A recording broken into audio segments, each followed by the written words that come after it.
মধ্যপ্রাচ্যের যুদ্ধ এখন আর শুধু হামলা আর পাল্টা হামলার মধ্যে সীমাবদ্ধ নেই। সামরিক বিশ্লেষকদের অনেকেই বলছেন এই সংঘাত ধীরে ধীরে বড় আঞ্চলিক যুদ্ধে রূপ নেয়ার ঝুঁকি তৈরি করছে। ইরান, ইসরায়েল এবং যুক্তরাষ্ট্রকে ঘিরে তৈরি হওয়া এই উত্তেজনা এখন পুরো মধ্যপ্রাচ্যের নিরাপত্তা সমীকরণ বদলে দিতে পারে। সাম্প্রতিক সংঘাতে একটি বিষয় খুব স্পষ্ট হয়ে উঠেছে, যুদ্ধের ধরন দ্রুত বদলে যাচ্ছে। আগে যেখানে যুদ্ধের কেন্দ্র ছিল যুদ্ধবিমান, ট্যাঙ্ক বা বড় সামরিক ঘাঁটি, এখন সেখানে প্রধান ভূমিকা নিচ্ছে ড্রোন এবং ব্যালিস্টিক ক্ষেপণাস্ত্র। বিশেষ করে ইরান স্বল্প খরচে তৈরি বিপুল সংখ্যক ড্রোন এবং দূরপাল্লার মিসাইল ব্যবহার করে প্রতিপক্ষের প্রতিরক্ষা ব্যবস্থাকে চাপে ফেলছে।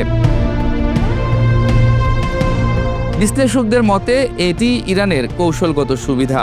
তারা ব্যয়বহুল সামরিক শক্তির প্রতিযোগিতায় না গিয়ে এমন অস্ত্র ব্যবস্থার উপর জোর দিয়েছে যেগুলো দ্রুত উৎপাদন করা যায় এবং একসঙ্গে অনেক সংখ্যায় ব্যবহার করা সম্ভব।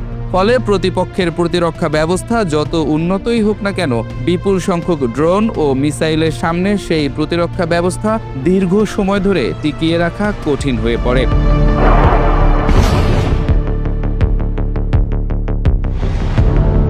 ইসরায়েল এই পরিস্থিতিকে অত্যন্ত গুরুত্বের সঙ্গে দেখছে। দেশটির বহু স্তর বিশিষ্ট আকাশ প্রতিরক্ষা ব্যবস্থা, আয়রন ডোম, ডেভিড স্লিং এবং অ্যারো সিস্টেম এখন প্রায় অবিরাম সক্রিয় রাখা হচ্ছে। তবে সামরিক বিশেষজ্ঞদের মতে দীর্ঘ সময় ধরে এই প্রতিরক্ষা ব্যবস্থা চালু রাখা অত্যন্ত ব্যয়বহুল এবং লজিস্টিকভাবে কঠিন।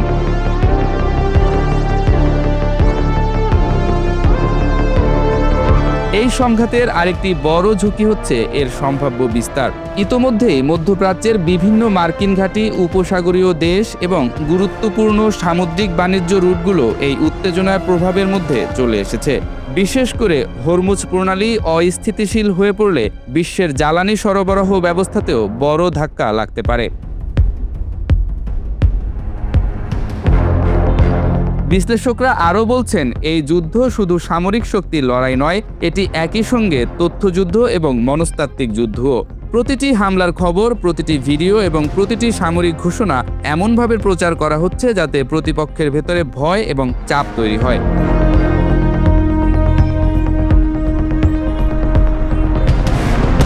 ফলে মধ্যপ্রাচ্যের পরিস্থিতি এখন এক অস্থির মোড়ে দাঁড়িয়ে। সংঘাত যদি দ্রুত নিয়ন্ত্রণে আনা না যায়, তাহলে এটি সীমিত সংঘর্ষ থেকে বেরিয়ে পুরো অঞ্চলকে জড়িয়ে ফেলার মতো বড় যুদ্ধে রূপ নিতে পারে।